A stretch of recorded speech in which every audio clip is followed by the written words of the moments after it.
Hello, everybody. Welcome to the Real Sports Scope on this live show here. Today is Friday, what's the day? The 28th of May. Got a great show with you for the night. Hopefully, the Mad New Yorker will be here shortly. Also, let me give a shout out real quick at the very beginning, so I do not forget. My Uber and rideshare drivers from the Uber and Lyft's app. And I'm trying to make sure I've got my notes here. All right. My man Brady, my guy Brady and his family going to Jacksonville. Brady is from here in Nashville. He's a big Nashville SC Star. That's our local soccer team. Got season tickets. Hey, Brady, I appreciate that tip. That made my day, man. Greatly appreciate it. Welcome on the program. Just like I told you in the car earlier today. And also my man Chuck, my guy Chuck from LA. Chuck is a riot, very good personality, big boxing fan. Chuck, appreciate you subscribing to the channel. Also appreciate the tip, Chuck. Very good character. Love to have you on the show. Funny mother effer, to say the least, my man Chuck here, okay? There's been new rule changes that were voted on today in the NBA tanking issue. I like it. I'm going to go over with the Mad New Yorker. The Knicks are in the finals. The Knicks have an injury, and I hate to break that to Carlos, but there's an injury there with Mitchell Robertson and a pinky. So we'll talk about that here in just a little bit. But first, stand by. We'll take our first and only break. We'll be back here momentarily and hit the ground running here on the Real Sports Scope. Hello, Sports Scope followers. The program has seen tremendous growth since going 5 days a week. I just wanted to thank everybody for your cash contributions and sharing the program with friends and families. Just a reminder, if you want to contribute to the program, go to the Cash App, the cash sign, and Sports Scope.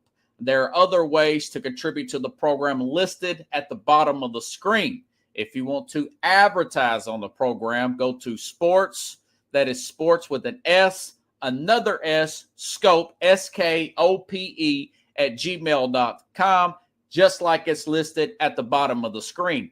Thank you and enjoy the program. All righty then, let's bring up the Mad New Yorker. Hey, Carlos, how you doing tonight, man? What up? Happy Thursday. Thursday at last. God almighty, it's Thursday at last. Okay, I got to bring up this breaking news story here that just broke this afternoon. A few stories, and I'll get to the other one here in just a second. But the NBA has voted on this new tanking rule here. I've got so much other stuff here. I didn't get all the information here. I've got 10,000 screenshots here, folks. Okay, here we go. The way Steve Harvey would say. The NBA's Board of Governors voted to pass 29-1, and Memphis, ironically, here in my home state, the only team to vote against it.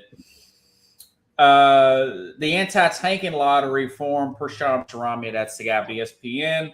Lottery expands from 14 to 16, folks. Here's the key. The bottom three teams receive reduced odds for the number one pick. The bottom three teams receive reduced odds for the number one pick. In other words, you cannot tank your way and to get more lottery balls. That's a very good thing. Kudos to the NBA. All right. The new 3-2-1 system, this will begin next year.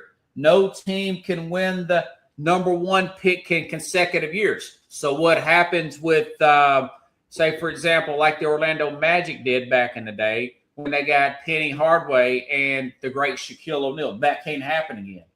Okay? And no team, this is what really ticked off the Grizzly people, no team can receive 3 straight top 5 picks. So what this says is, hey, general managers, you got to get off your butt and get out and scout. Hey, ownership, you've got to hire You got to hire better scouts and personnel, or more scouts and personnel. Either that, or you get left in the dust. I like it. It's not perfect. I think it's one step to help the NBA. Other thing, I think that they should change the age limit to 20 years old, or at least 2 years out of college with the NIL. I think that would be an easy transition. Beggars can't be choosy. What do you think about that, Carlos? The new rules. Yeah, I like the changes. I think that they will benefit a lot of the smaller market teams that in the past hadn't had that opportunity because they couldn't get they couldn't get back into they didn't lose enough games to get more lottery balls, like teams like Portland and you want to avoid what was happening with teams like Sacramento and they almost 3 years in a row they got more than they had like top 5 picks with the number 1 pick. So you want to avoid those kind of things, and that's good. But I don't understand why Memphis voted against it. Well, they want to tank their way to prosperity. Remember the process with not Daryl Morey, with the 76ers when they got Embiid. They try to tank their way to get prosperity. It didn't work out. They had some busts there like Ben Simmons, and they got Embiid, but Embiid's been hurt his whole career. I like that, man. I like that. And now make it easier for teams to get out of I think another thing is these guaranteed contracts and having the contracts, having them match up and all that. They got to do all that nonsense, to get better, faster. You got to make it where, I can trade you a few first round picks for a top notch player. I think that matching salaries is nonsense. Yeah, and I think that's coming soon too. Like after this next NBA, CBA, whatever. Yeah, collective bargaining agreement, CBAs. I think that's gonna slowly somehow or another get.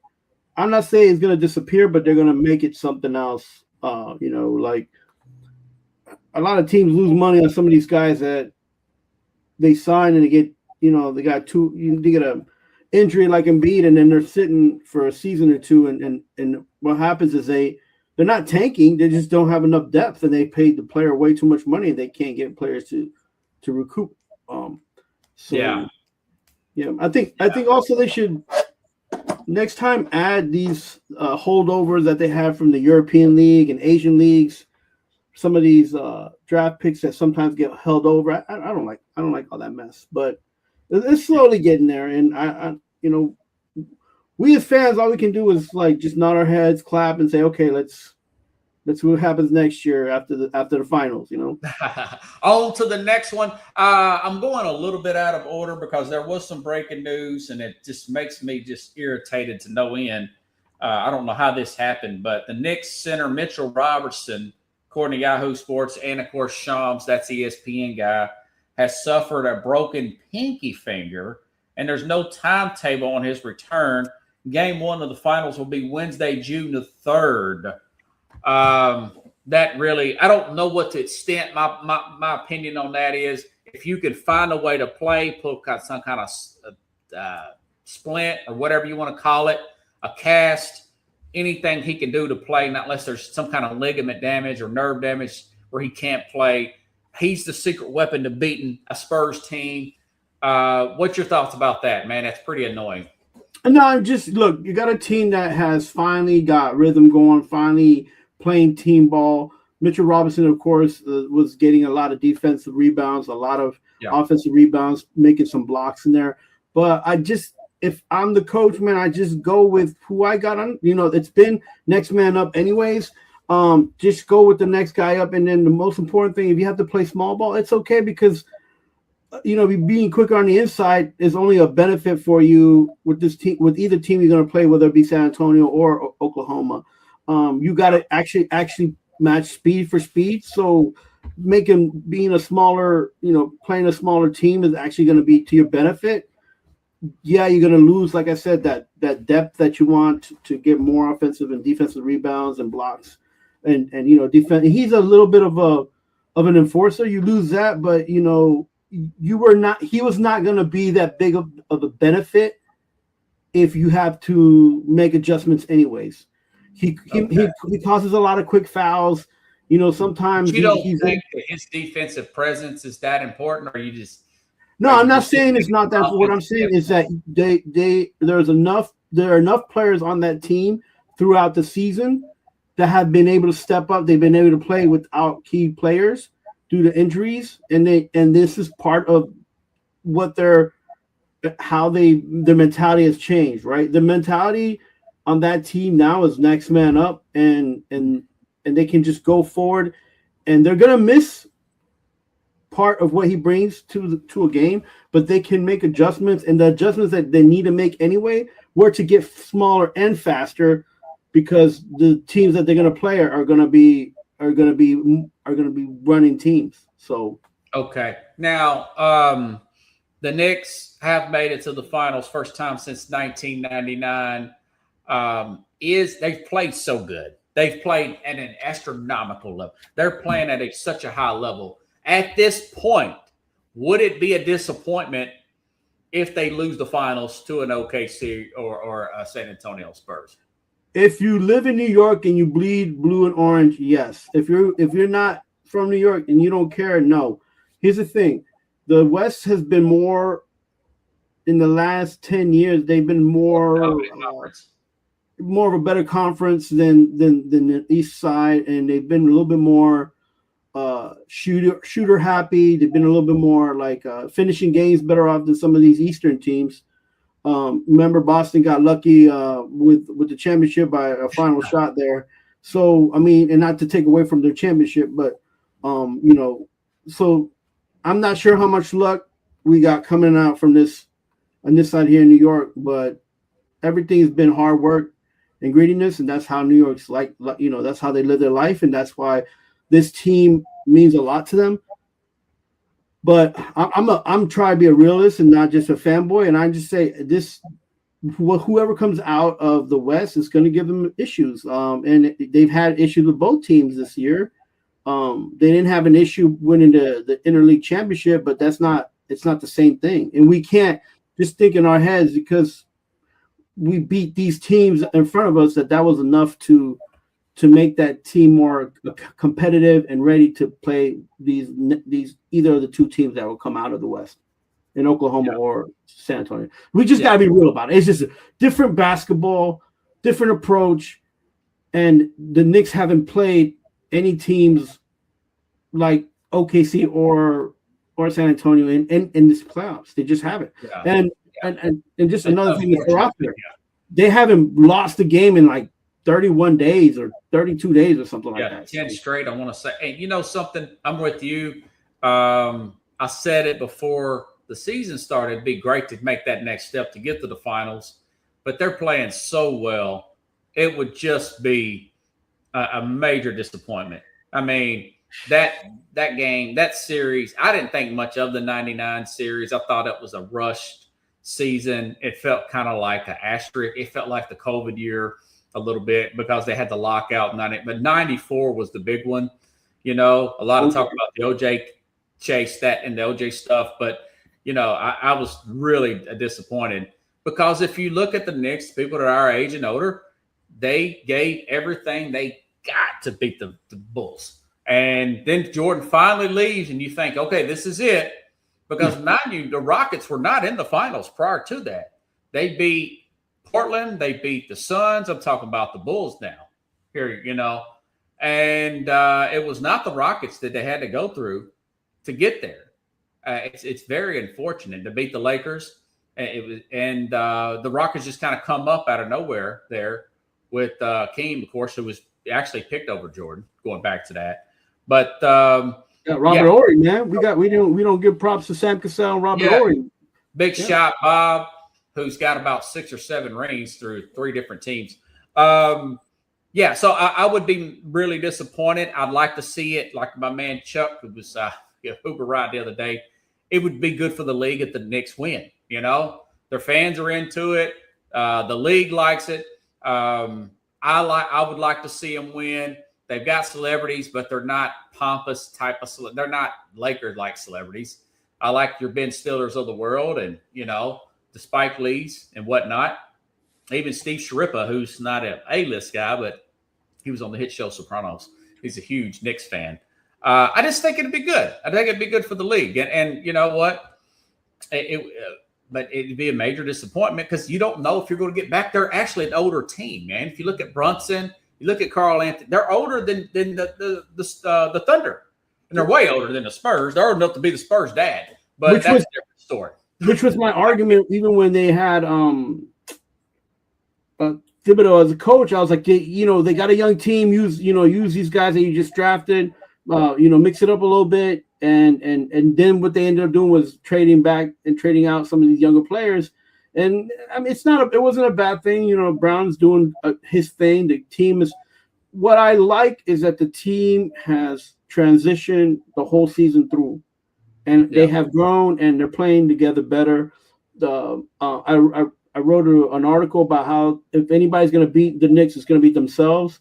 They can't sit there and expect Brunson to score 25 plus points a game and just be okay with that. They can't do that. And I don't know if I put that in the article or not, but that was another thing in my head that I was just like, that I've been watching. I'm like, man, if Brunson scores 40 points, great. If he scores 25 points, great. If he scores 50, great. But he can't be the only one scoring points, man. And you can't just be throwing up threes. Him and Ananobli's got to step up, and they have though. Ananobli's getting back from that injury. Yeah. Oh yeah. No. I mean, look, they're where I thought they would be, which I said they at least make it to the last round of the playoffs. I didn't know if they was going to beat whatever team was going to show up. I thought they was going to see Detroit, but they didn't see Detroit. So, but they did well putting away the Cavaliers early, and now they have rest. Unfortunately, they have this injury right now, but I don't think the injury is going to derail their mentality, their play, or even their grittiness. They are focused. They're fun to watch. They're being ultra competitive, but my only thing is that they haven't played any of these teams with the capacity of the Western Division teams, and I'm not sure if that's going to be something that's going to affect them. Okay, cool, good deal. This next series, it's a classic. I got a few things I want to talk about with that per se. First of all, tonight I do like the Spurs to win at home and push it to the Game 7. I picked the Spurs to win in Game 7. I don't know if they're going to win in Oklahoma City, but I do think they'll win tonight. I think Victor Wembanyama, like Shaq says, he's going to play hard and aggressive. Love that aspect of it. But remind me to show you a few clips because this feels like a Celtics 80s Pistons type of rivalry with the way they're playing. A Victor Wembanyama with your former Nick Isaiah Hardestein, and of course Chet Holmgren. What's your thoughts about tonight's game? It's going to be playing here about 20 minutes. Yeah, I'm glad they made the adjustment to add Hartenstein in. Because it allows Chet to be more of a power forward because he's not really a grinding type of center. He's the tallest guy, but he's not gonna bully you. He's up there. He is tall. He's not that much shorter than Wembanyama. I'm talking about Homer. And to force him to play Wemby inside and deep, that's not his game. But Hartenstein, he will play anybody anybody taller than him or shorter than him. He don't care. So that was a good thing for a good addition, and it's changed the game. Now you have two big guys, and San Antonio only has one big guy who can score and bully you. So it's made it interesting. I still do think that San Antonio is deeper than OKC. Okay. I don't like that SGA is like a light switch. You flip him on, you flip him off. It's like he's on, he's on, he's on, he's off, he's on, he's off. And I don't like that inconsistency from him as much as he's an MVP and he kind of turns it on sometimes in the third quarter. Yeah. But if the OKC wants to win this series, they need to be on the whole game through. He can't just be in and out of the game. And a lot of people say that he's the best player they've seen play and deserves the MVP. And I'm kind of with that. I'm not gonna jump on that train yet. He didn't take over a game until towards the end, and I don't. That's what I don't like. So, and and like where Jordan and Giannis and some of these guys and Kobe, they would just their third quarter came in, it's like we're gonna score, and it wasn't. You saw that they was gonna get the ball, or they put the ball in the basket, or they'll give you the ball to put in the basket. And SGA he flirts a lot sometimes with I don't think he has defined his role yet as far as he's going to be the man and he's going to take control of the whole game. Like you can even Tatum does that. Tatum will be like, you know what? I'm taking control of this game. And because as much as he's humble, he's the criticisms that Tatum will not take over. That's more Jaylen Brown late in games when he's not trying to get to the rim. Well, when they won the championship, it was Tatum who like took over the game. Like, yeah, that's true. Okay. You know, but he just I think he does that whole Tatum, you know, should I give the ball to Brown? Should like that Tatum that didn't win the championship. Right. You needed you're an MVP candidate, you're an MVP winner, 2-time winner. You need to be your team needs to be you are the team, and you need to make sure that you controlling as much as you can as at both ends of the basketball court. Yeah. Let me read you an interesting stat I got off Get Up this morning about SGA. If they win tonight, or if they win in Game 7, I think it'll be on Saturday. Players who've got NBA, listen to this closely, folks. This is a mouthful. They've got MVPs and finals appearances, NBA regular season MVPs and finals appearances in consecutive seasons. This is a rarefied group here that if they win, this is the class that SGA will be in.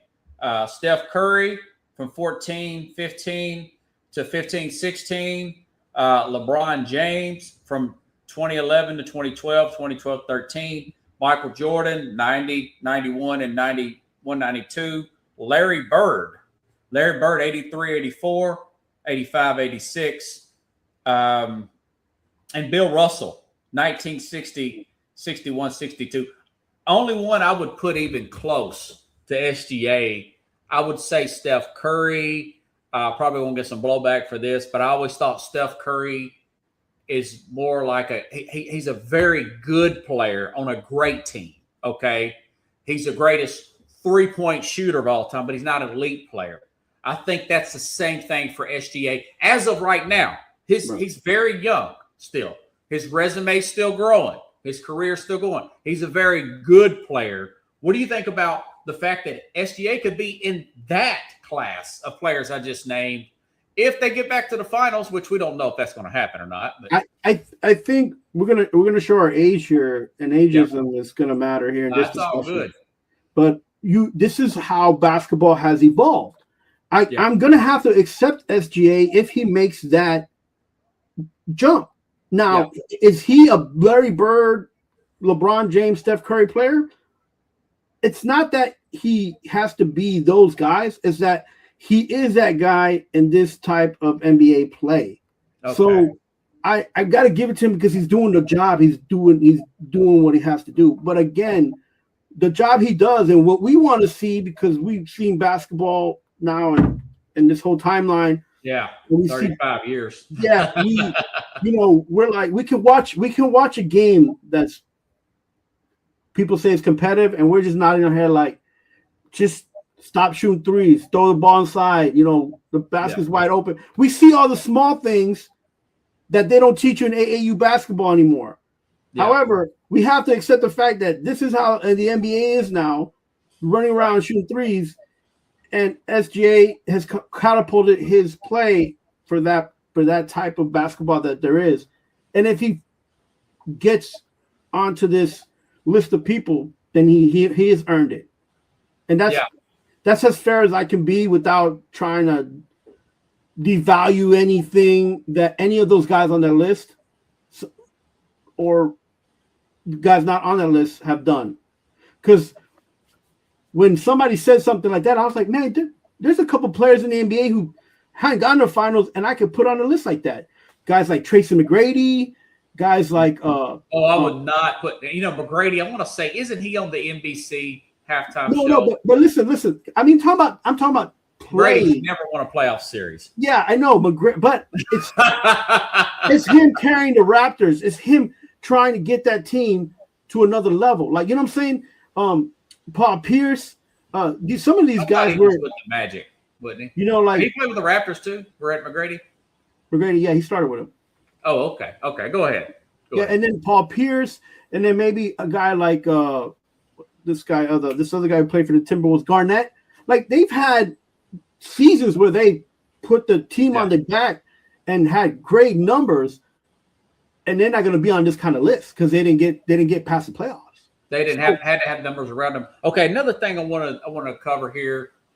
This feels like, by the way, the ratings are way up. I mean, highest ratings. Check this out, folks. Check this out. And I'm usually bashing NBA, but hey, you got to call balls and strikes, man. If it's good, it's good.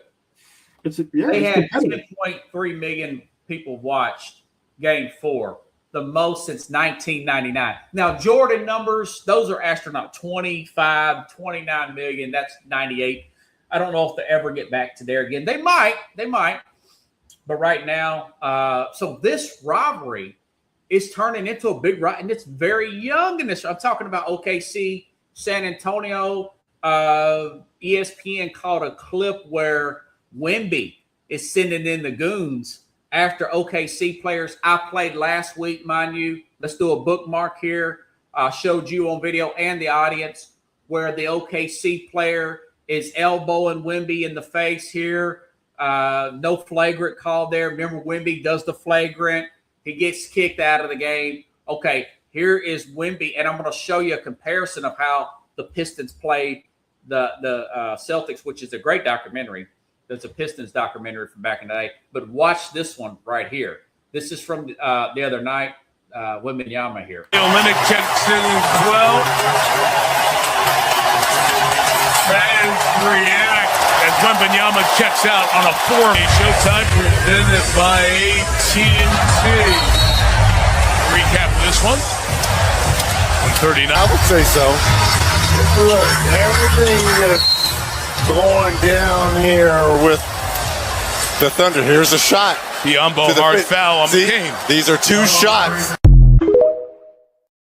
Okay, so he's sending in the goons after him. These guys, listen, if you have watched these games, which I have, we said they're going to have to get physical with him.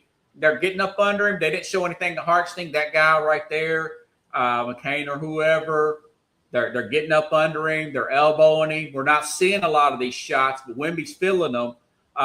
Listen, this kind of reminds me of the Pistons being the OKC Thunder going against the mega talent player like a Wembanyama. Other words, but watch the Pistons come at Bird similar using guys like Bill Laimbeer. Here's a flashback for everybody. Okay, here are the quarterback.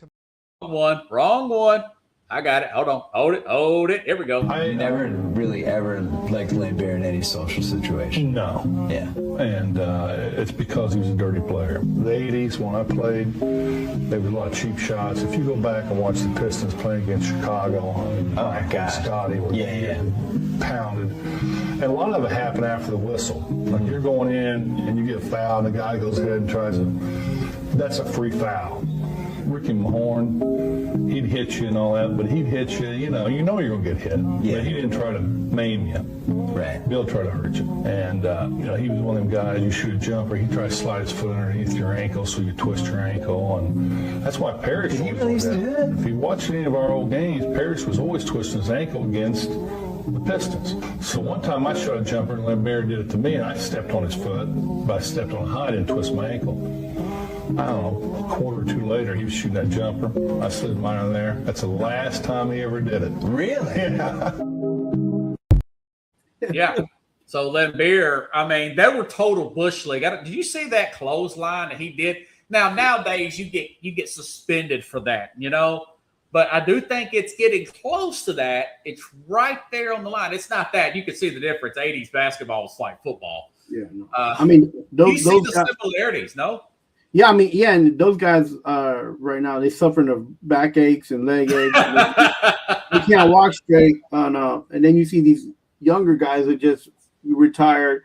They sitting up straight with the suits all nice and people like Carter and then like McGrady and like Carmelo Anthony, they're not gonna know the pain that Do you these think guys. this Spurs rivalry can be similar to that? OKC in years to come. Yeah, and I think also you can kind of put in Dallas and the Warriors on that side, even Portland. Those teams are kind of young, are trying to get young, and those teams are going to be, it's going to be a fun division. This I feel like it's going to go 7. I mentioned that I think this was going to go 7 games. You said 7 too. Okay. Yeah, and but man, aside from all that crud. This is, the back and forth. I don't know what it is about the number 10, but it's like after you're up by 10, these teams are like, we can go down by 20 and still catch up. And I'm like, oh my God. You get too complacent when they're down 10. Oh my goodness. And you can't eat while watching these games because you get like gas and that heartburn, man. You're like, what's going to happen next here? The thing is that we both of us, we appreciate basketball. We like the competitiveness. I like that level of competitiveness. So they really care. Yeah. Yeah, and then we're like, I'm sure you're screaming at the coach, like, take that guy out. I mean, I one time I've just thrown like some wings on the side and was like, I can't eat this crap right now. And and my wife is like, yo, calm down. And I'm like, you understand that they're down by 10 points and they just act as if they're down by 5 points. It's like, it's crazy. It's just, but it makes the game interesting. It's different now, Robert. The game is different now, but it's a lot quicker now. It's a lot more pace. It was more half court then. And the Spurs, and Reggie Miller mentioned this the other day, and I didn't like that strategy. He said the Spurs are rushing these shots because they don't want OKC to get in their defensive sets. And sometimes you get bad shots off when you do that. When you have a phenom like a Wembanyama, I would try to make him more of a passer inside so he can hit open players like a VIA Shaq. That's what it kind of reminds me of a little bit, although his body type's different and everything. But Shaq, you hack a Shaq. This guy, you hack him just to kind of throw him off and get him kind of banged up. He was 12 for 12 from free throw lines. He's got to be aggressive tonight. I think he plays great tonight, by the way. I think he gets 30 points and they win. But I'm thinking about game 7. It would really be disappointing if the Spurs lose tonight. But game 7, that's what I'm thinking about. He's going to have to remain aggressive and try to get Hartenstein in foul trouble. If you're Spurs, if you're OKC, you keep playing your game because you got the experience and you got the depth. You got those 2 centers. You got your Hartenstein and your Chet Holmgren. You kind of got like the Tim Duncan, David Robertson thing going there with the That's right. And once it's Chet Holmgren by himself, you could tell that it takes him a lot. It takes a lot out of him. He gets his mind gets out of the game because he has to play more defense, and then he doesn't shoot. He just passes the ball and he wants it back in. Like it's just I can tell you this: he's not a good center. He's a good player. But he's not a good center, and that's okay. You can be 7 foot and not be a good center, but somebody has to take that role. And Hartenstein is the right guy for that role. It would be great had the Knicks not got rid of him because now that Mitch Robinson is hurt, he would have been perfect to fit right in. Absolutely, man. Absolutely. I almost forgot. Switching gears here.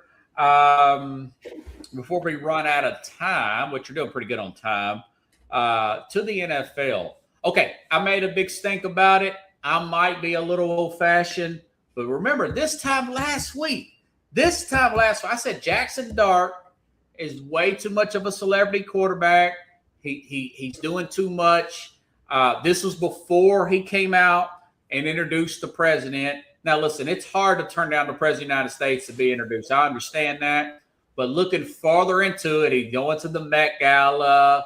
He's got to be the center of attention. Going to the Kentucky Derby. I found out later that he's dating this social media influencer girlfriend who I think is kind of pushing him to do this sort of thing and get there on the forefront. And they've been, air quote, dating since October of last year. Ironically, when he first started being the starter there with the New York Giants. Maybe they get married and live happily ever after.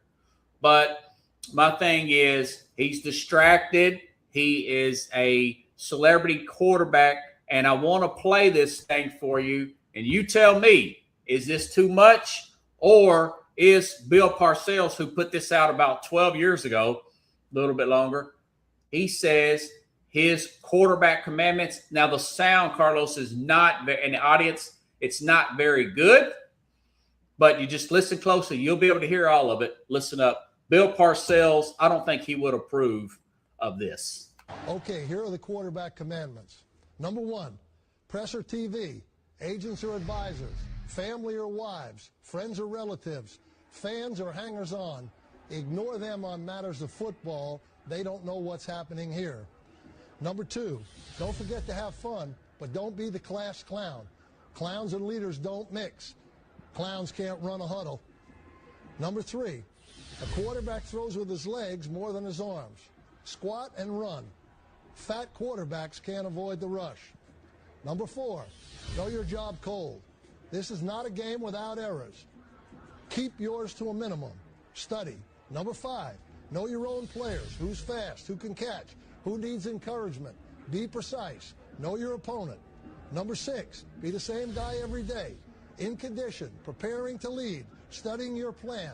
A coach can't prepare you for every eventuality. Prepare yourself. And remember, impulse decisions usually equal mistakes. Number 7, throwing the ball away is a good play. Sacks, interceptions, and fumbles are bad plays. Protect against those. Number 8, you must learn to manage the game. Personnel, play call, motions, ball handling, proper reads, accurate throws, play fakes. Clock, clock, clock. Don't you ever lose track of the clock. Number 9, passing stats and TD passes are not how you're going to be judged. Your job is to get your team in the end zone, and that's how you're going to be judged. When all around you, number 10 this is, when all around you is in chaos, you must be the hand that steers the ship. If you have a panic button, so will everyone else. Our ship can't have panic buttons. And the last one, don't be a celebrity quarterback. We don't need any of those. We need battlefield commanders that are willing to fight it out every day, every week, and every season, and lead their team to win after win after win. I think he violated 2 of them commandments there. What's your thoughts about that? Is Parcells outdated with this NIL, modern day guys being somewhat celebrities coming in? Or is that, hey, that still stands true today? I think with Parcells, now this is a guy who went to the Super Bowl with 2 quarterbacks. Yeah, Hostetler and Phil Simms and won. And so if I was a young guy in high school going to college, I'll follow those commandments. The problem is that once you're in college and you haven't been following those commandments, you can't just start following those commandments, right? So there's a certain age group that I would push that on to, and that would be probably 16, 17, and then push it on those kids. Yeah. Even 14, 15 maybe, because they're freshmen, freshman, sophomore high schools. And then, because celebrity can be anything right now. Social media has made it out to be, so it's a different time. So, I mean, the problem in New York is that you're a celebrity once you are on a sports team. And they're going to talk whether you talk back or you do anything anyways.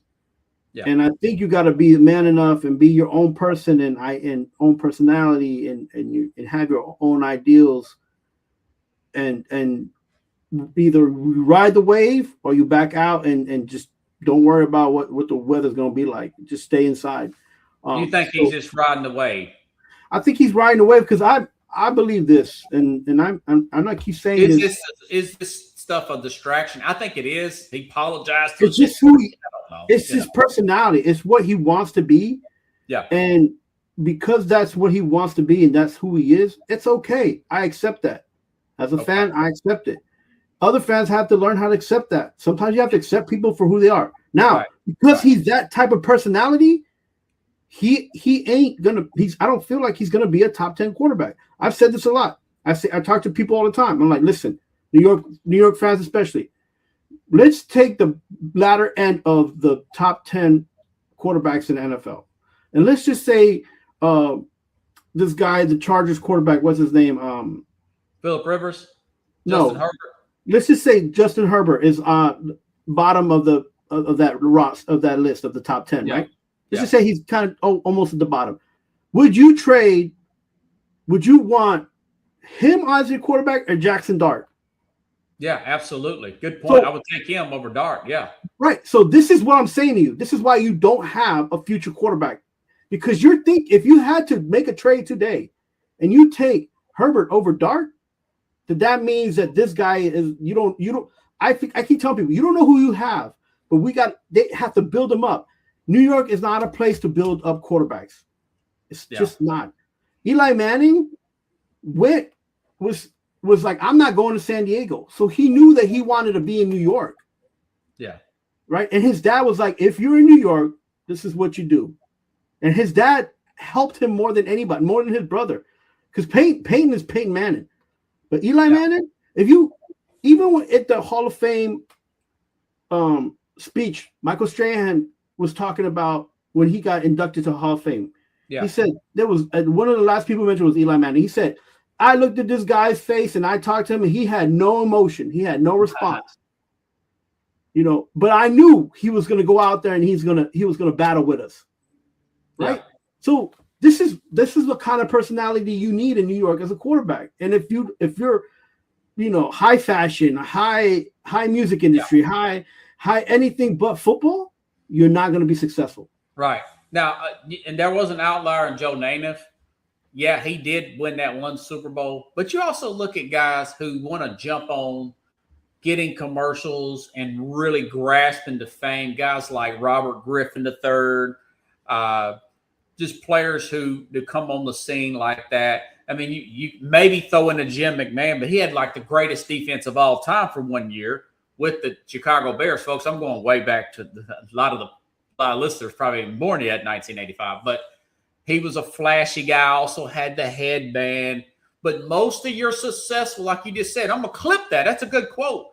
Your top 10 quarterbacks, they don't have that personality trait. I listened Tom Brady, Peyton Manning. Do you think Peyton Manning, with those 20-something interceptions in his second year, was going on Saturday Night Live and doing all this stuff after he had that awful first year as a quarterback? Tom Brady didn't do a commercial till like 2003. He already won a Super Bowl going into his second Super Bowl. And then he took about 10 years, 15 years off and started going into stuff towards his end of his Patriots and then in his Tampa Bay career. But my thing is, you got to lay low. You got to bond with your teammates the first few years and really lean into it. This guy's already gotten hurt. He is 15 and 3 touchdown interception. I'll give him that. That. But I mean, I'm like you. I think in the back of your mind, if you're management there, you're thinking we're probably gonna have to look for another quarterback in another year or two, depending on this guy's maturity level, which is not good right now. Now Baker Mayfield bounced back. He was very mature when he came in, calling out people. He did a lot of commercials. Thought he was going to be a bust. He rebounded. But for the most part, guys that try to do that, they don't really pan out long term to be very successful. It's okay to have bravado, man. It's okay to be like Ben Roethlisberger did. Yeah, but he tightened it up. But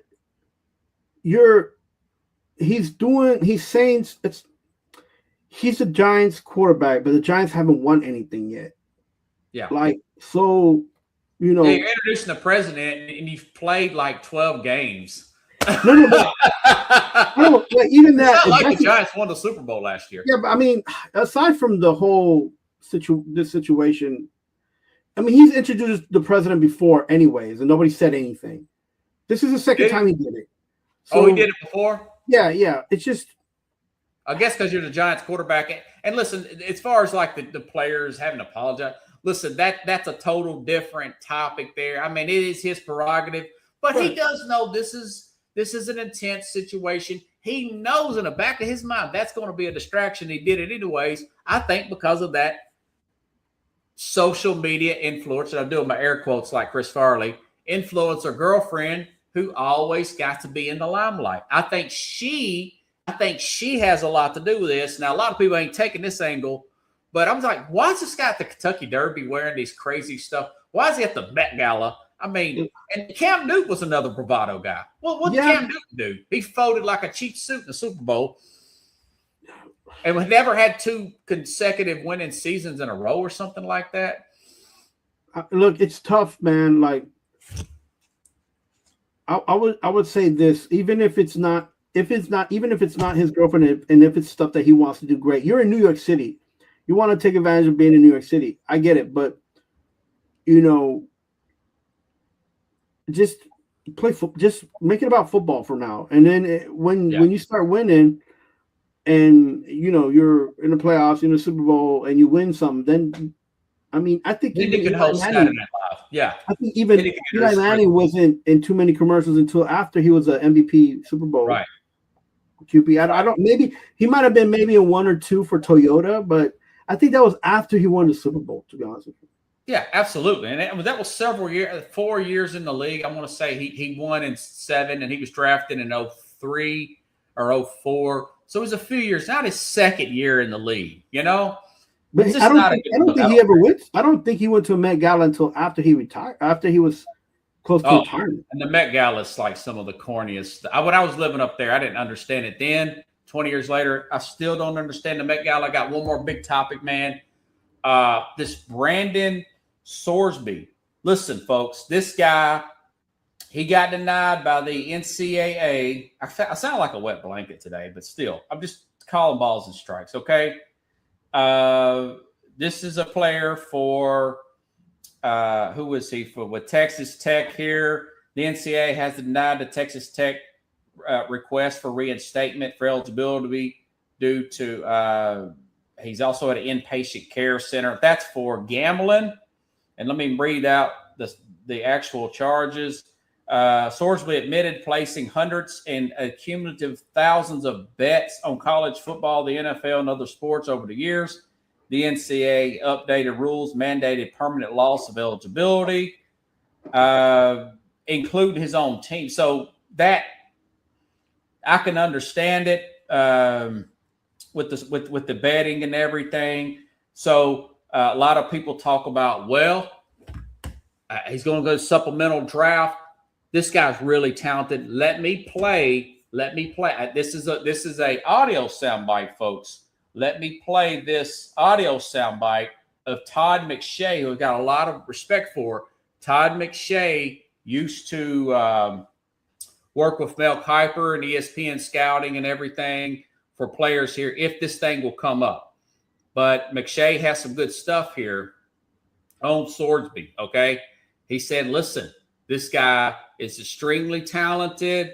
If I can get it to come up, of course, now I cannot get it to come up, but I'm going to try to do it anyways. I'm waiting. I'm killing some time while it loads. I could not get this video to download from whatchamacallit here. But basically, he's saying this guy's got more athleticism than an Arch Manning. He's got arm strength. Here it is. Hold on. Let me see. It's coming up right now. You there, Carlos? Yeah. Okay. It's loading in now, folks. We're having a little technical problem, but I want everybody to hear this because this guy could change somebody's organization. But before it plays, because it's taking a minute to come up, mind you, supplemental draft players have not necessarily been as, panned out. You've had success stories from supplemental draft players. Hold on, let me see if this comes up. It looks like it's trying to come up now. Stupid phone and technology, folks. Here we go. Possibly. But you got guys like Bernie Kosar, Chris Carter came through it. But you've also had busts recently. Josh Gordon. Why did these guys come through the supplemental draft? Because they had problems in college, okay? Ahmad Brooks, he was a linebacker, went to Cincinnati. Remember Terrell Pryor had the tattoo gate thing. He had problems in college. He didn't pan out with Cleveland. Josh Gordon really didn't pan out with Cleveland long term.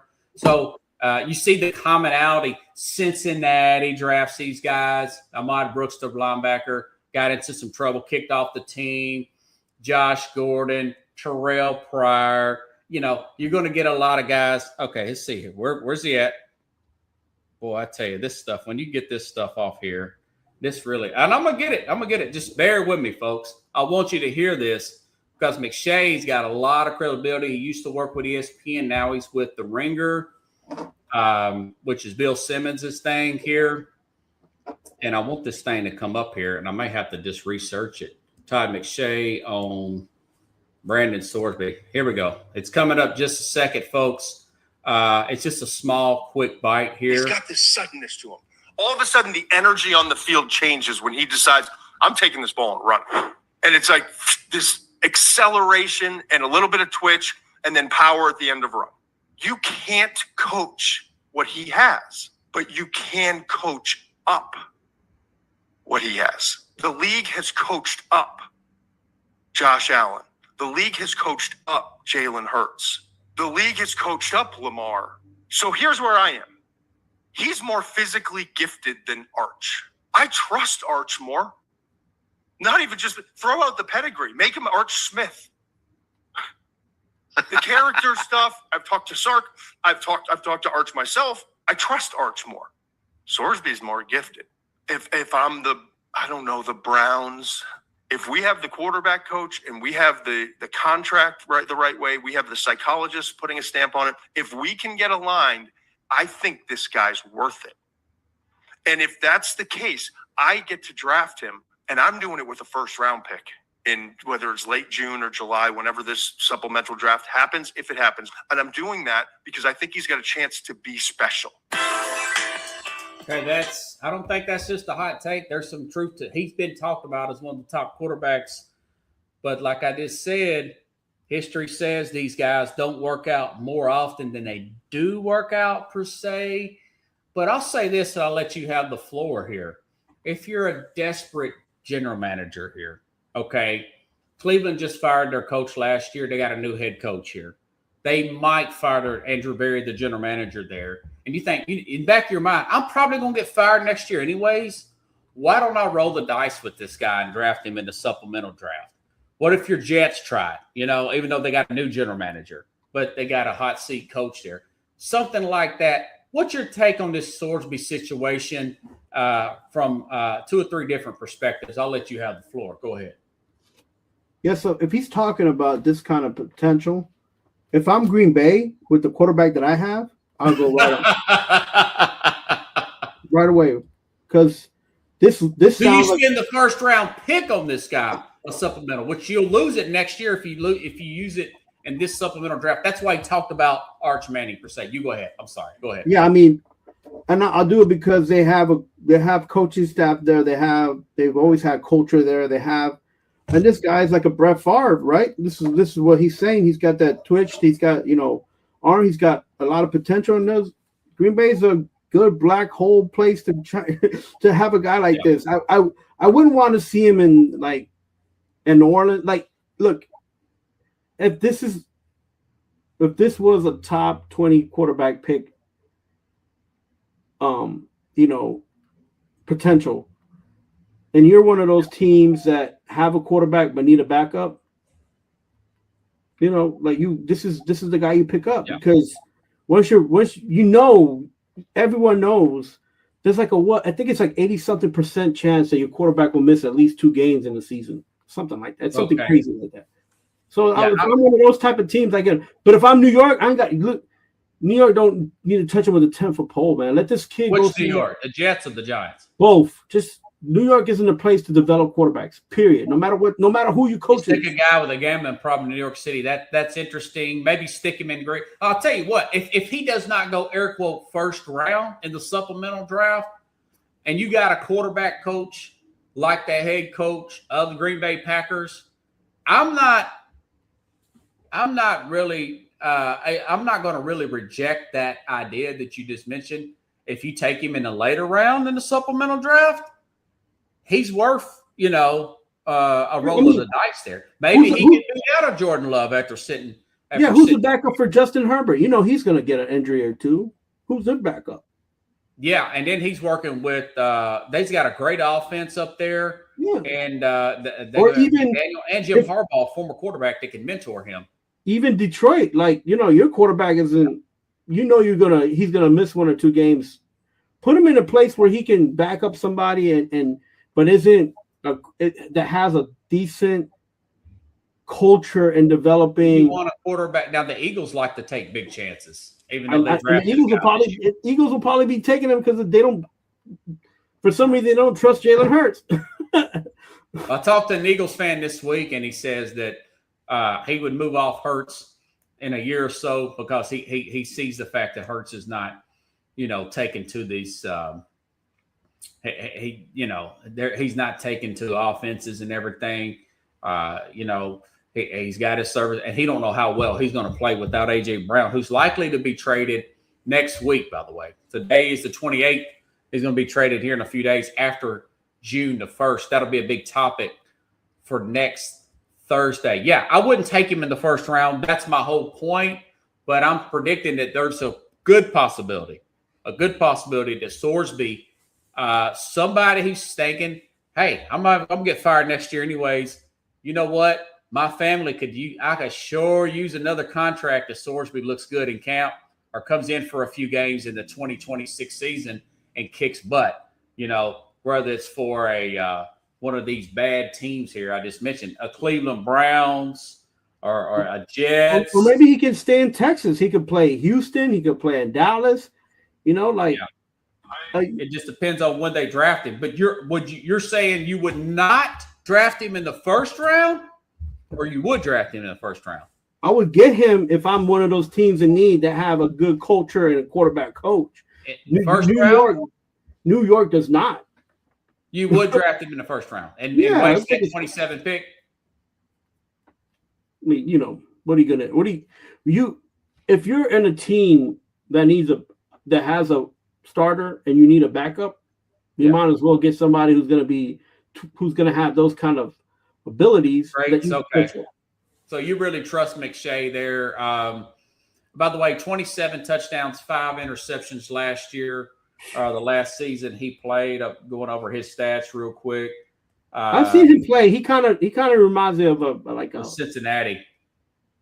He reminds me of a Brett Favre / this guy from you just mentioned him earlier, the Bucs quarterback. Baker Mayfield. Yeah, he kind of got he's a taller player, I want to say, than Mayfield. So yeah, no, but I'm saying like the get up and go, like I'm gonna take off, and like Brett Favre used to do, and just kind of throw it while he was running. Like, yeah, that changes a game. That's a game changer, right? And so sometimes you need a guy like that. Yeah, sometimes you feel like a nut, sometimes you don't. We'll see how it plays out. Sorsby, that's going to be a story to monitor. If they have one of these supplemental drafts, it's not he can go out next year in next year's draft. That is to be continued. Anything else do you need to plug? We had a great show tonight. I had a family issue. I'm gonna try to get this show put together in the next few days. Okay. But man, it's been tough watching baseball with some of these things that the Yankees and the Mets have been doing. But at least there's one winning team in New York. The Knicks, man. It's still, it's not a sprint, it's a marathon, right? So it's a long marathon. Real quick, R.I.P. Claude Lemieux, NHL player drafted by the Canadiens, won 4 Stanley Cups. Wow. I really dreaded him on the Devils because he made it tough for the Rangers in the playoffs, and he did a really great job for that Colorado Avalanche team. He made that team a special team. He's going to be greatly missed. If you're a hockey fan, you know this guy. And it's just 60 years old, not too old, but I'm glad I got to see him on the glad to see him play, and then also I'm like, my condolences to his family and his friends and all those who were a fan of this guy. Also, let me ask you this. I'll get back to you off camera or whatever, but next Wednesday, can you come on next Wednesday instead of next Thursday? next Thursday, the CMA Fest is going to be here. I'm going to be driving Uber for that. Going to be a lot of business here. I got to pounce on it, and I'm trying to put back some money here. Could you come on next Wednesday at 8 p.m. Eastern, 7 p.m.? I think that would be possibly the first day of the finals, but the finals don't come on until later on anyways. Let me confirm that with you by the morning, and I don't think that'll be a problem. Thank you, brother. Appreciate it. Another good show. Thank you, Kathy. Thank you, and the Mad New Yorker, everybody. Let's give everybody a big round of applause. What'd you say, Carlos? I'm sorry. Go ahead. Enjoy your games. Enjoy the weekend. It's going to be crazy. Everybody's working towards the weekend. Appreciate you, brother. All right, everybody. I'll be back here. I'll be doing a recorded show on Sunday. And, of course, I'll be back next Wednesday with the Mad New Yorker. Going to be going over some things with him. Probably that A.J. Brown trade is going to be the big one topic. And, of course, the NBA Finals Game 1. We'll know who the opponent will be for the New York Knicks. Have a good weekend, everybody.